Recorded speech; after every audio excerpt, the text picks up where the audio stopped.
तो इमरान खान साहब से जो मुलाकात हुई है तकरीबन 15 मिनट की हुई है। डिफरेंट चीजें इमरान खान साहब ने कही हैं, लेकिन जो मुझे सबसे इंपॉर्टेंट बात लगी वो दो चीजें। एक तो वो ये कहते हैं मैं कैद में रह लूंगा, गुलामी में नहीं रहूंगा, और दूसरा उन्होंने इमरान खान साहब ने यह कहा कि 10 मुहर्रम के बाद लायामल तैयार करो और एहतजाज और तहरीक का ऐलान करो और तहरीक को शुरू करो। नाज़रीन, कादी फायद ईसा के बाद एक दूसरा महात्मा भी काबू आ गया। कादी फायद ईसा को महात्मा बनाया हुआ था ना, इंसाफ का देवता, पूजा हो रही थी दिन रात उसकी। फिर कादी फायद ईसा ने बताया कि नहीं, सिद्दीक जान ठीक कह रहा था। कादी फायद ईसा ने बताया कि नहीं, हम सब ठीक कह रहे थे और हमारी कादी फायद ईसा के बारे में राय बिल्कुल दुरुस्त थी कि ये तारीख के कूड़ादान का हिस्सा बनेगा और वो शख्स कचरे की तरह तारीख के कूड़ादान के अंदर पड़ा हुआ है और इतना ढीठ है कि अभी भी कौम से माफी नहीं मांग रहा। बेशरम तरीन किरदार जो पाकिस्तान की तारीख में आया, एक ऐसा आदमी जिसने खुद की तारीफें करने वालों को मजबूर कर दिया कि तुम भाई मेरी तारीफ ना करो, मुझे गालियां दो। कादी फायद ईसा को पूरी कौम झोलियां उठा उठा कर बदवाएं दे रही है और इतना बेशर्म करैक्टर पाकिस्तान की तारीख में कभी इस तरह के उहदे के ऊपर लाकर नहीं बिठाया गया। मैं अपने एंगल से बताऊं तो भाई मुझे जानता था वो आदमी और अदालत में खड़ा होकर इनकार कर रहा था कि जनाब मैं इसको कैसे इंसाफ दूं, यानी मेरे से भाग रहा था चीफ जस्टिस साहब। मैं कोशिश कर रहा था कि मुझे बुला भाई, मुझे बुला के पूछ, लेकिन वो अपने दांव पेच खेल रहा था। बहरहाल मेरी तो बात छोड़े, इसने जो कौम के साथ कर दिया, इसने बल्ले का निशान छीन लिया सबसे बड़ी पॉलिटिकल पार्टी से, फिर जुल्म और बर्बरियत की इंतहा कर दी और फिर उन्हें आगे ताने देता है कि किचन की गर्मी बर्दाश्त नहीं हो रही तो फिर आप किचन छोड़ दें। तो वही कादी फायद ईसा गर्मी बर्दाश्त नहीं कर पा रहा, सारा पाकिस्तान उसको डोनट खिलाना चाहता है, लेकिन वो छुपता फिर रहा है, कभी भेद बदल के कभी कुछ और करके। ये कादी फायद ईसा की हालत है। ये एक महात्मा था। दूसरा महात्मा था शौकत सिद्दीकी, शौकत अजीज सिद्दीकी।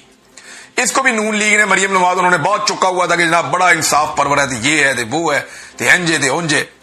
उसने भी जनाब जस्टिस सरफराज डोगर को, जो एस्टेब्लिशमेंट की और हुकूमत की चॉइस है, उसको चुन लिया। देखिए, मैंने आपको कहा था दो लोगों का बड़ा अहम इम्तिहान है आज। एक फारूक एच नाइक का कि इन्होंने इनकलाबी होने का सारी जिंदगी ढोंग किया, और दूसरा एक इम्तिहान है जस्टिस शौकत अजीज सिद्दीकी का कि इन्होंने भी इनकलाबी होने का ढोंग किया और एंटी एस्टेब्लिशमेंट होने के इन्होंने नारे बुलंद किए। और इन दोनों ने एस्टेब्लिशमेंट के खास आदमी जस्टिस सरफराज डोगर को वोट डालकर इस्लामाबाद हाई कोर्ट के चीफ जस्टिस के लिए चुन लिया। बहरहाल वहां पे फड्डा पड़ा हुआ था। जो मौजूद जज साहिबान है, जिनमें मंसूर अली शाह साहब हैं, जस्टिस मुनीब अख्तर साहब हैं और कुछ पाकिस्तान तहरीक इंसाफ के लोग भी थे कमेटी में अपोजिशन के, वो ये कह रहे थे कि पहले आप जो 5 जजेस ने पटिशन डाली हुई है ना, उसको भी सुने कि जनाब सीनियरिटी के हवाले से सुप्रीम कोर्ट में उनकी एक पटिशन है, पहले उसके ऊपर फैसला करें, उसके बाद फिर आप इस तरफ आए और ये जो तैनाती है इसको आप रोक लें, इसकी वो कह रहे हैं हम दरखास्त भी दायर करेंगे। और दूसरा नुकता ये उठाया गया कि सुप्रीम कोर्ट ऑफ पाकिस्तान में एक और मामला पेंडिंग है और वो 26वीं आईनी तरमीम के खिलाफ पटिशन आई हुई है। अब ये जो कुछ भी हो रहा है ये 26वीं आईनी तरमीम के मुताबिक हो रहा है, लिहाजा पहले 26वीं आईनी तरमीम को सुना जाए और उसके बाद फिर ये मामला जो है आगे बढ़ाया जाए। अब 26वीं आईनी तरमीम जो खुद एक मुतनादे तरमीम है, उस तरमीम का केस नहीं सुना जा रहा, बल्कि किया यह जा रहा है कि उस तरमीम के ऊपर इंप्लीमेंट किया जा रहा है बार बार। ये खुद एक बड़ा अजीबोगरीब मामला बन गया है। लेकिन क्योंकि पाकिस्तान पे इस वक्त एस्टेब्लिशमेंट का कब्जा है तो वो अपनी मर्जी से चीजें चला रही है और किसी भी चीज को कानून और इंसाफ के मुताबिक नहीं होने दे रहे। नाज़रीन, आपको मैं एक आदमी की आवाज सुनाता हूं। ये एक नौजवान है, साद रिजवी इनका नाम है। पेट्रोल की कीमतें बढ़ने के ऊपर इनका मौकिफ क्या हुआ करता था, जरा ये मौकिफ पहले आप सुन लीजिए। पेट्रोल महंगा, एक 10 रुपए की भी अगर आवाज आ गई तो महंगा होने लगा तो फिर असं मुल पावे कि मुल्क के अंदर महंगाई करनी किस तरह। इन्हें IMF के गुलामों लंबे पावे और इन्होंने दसांगे कि जनाब इन्होंने की बदमाशी लाई हुई इस मुल्क के अंदर।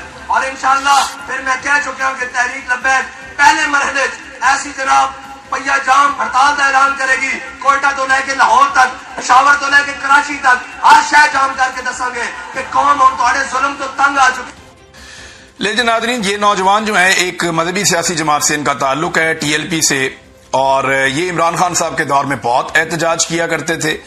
एस्टेब्लिशमेंट के कहा जाता है ये लोग बहुत करीब हैं, और जब ये नौजवान बाहर आया तो उस वक्त एक बड़ी लंबी चौड़ी कहानी भी थी। शेख रशीद और बहुत सारे लोग उसके गवाह हैं। अब मामला ये है कि इन्होंने कहा जी 10 रुपए हम नहीं कभी बढ़ने देंगे, हम ये कर देंगे तो वो कर देंगे, तो बड़ी इन्होंने आवाजें उठाई थी।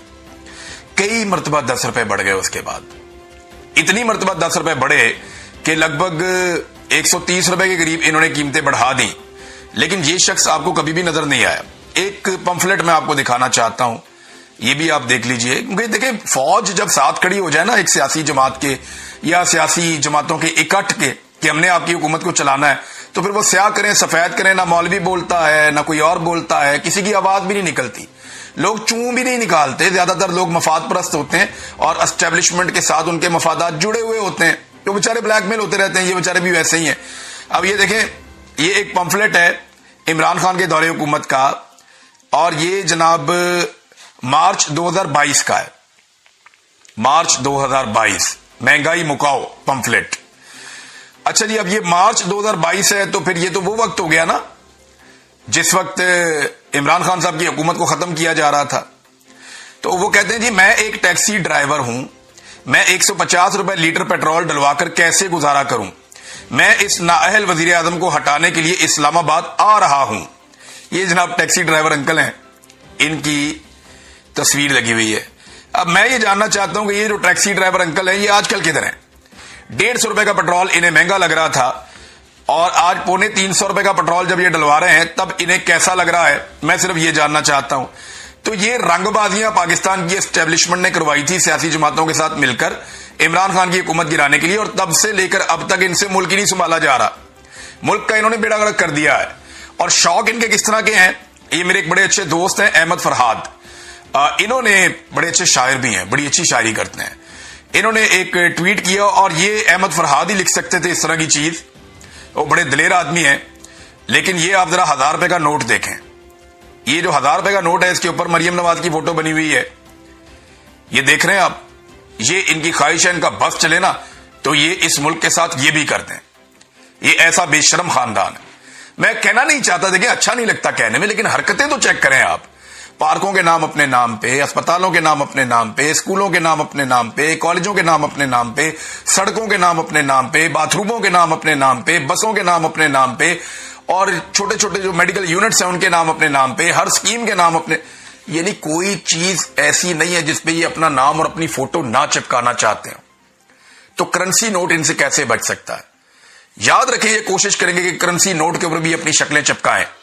ये किया तो उन्होंने एक अजराए मजाक है, लेकिन सीरियसली ये खानदान ये भी कर सकता है अगर ये कायदे आजम के नाम को और कायदे आजम की तस्वीर को हटाकर अपनी निकम्मी औलाद का नाम और तस्वीर लगा सकते हैं। तो यार, जिसे मेडिकल कॉलेज में दाखिला नहीं मिलता था उसकी तस्वीर उठा के इतना मेडिकल इंस्टीट्यूट है उसके ऊपर लगा दी और उसके नाम के ऊपर बना दिया। पैसा अरबों रुपया करोड़ों रुपया खर्च हो कौम का और नाम इनके बने, ये कैसे हो सकता है? इमरान खान के नाम पे आप मुझे एक जगह एक चीज दिखा दें, कोई एक इस मुल्क के अंदर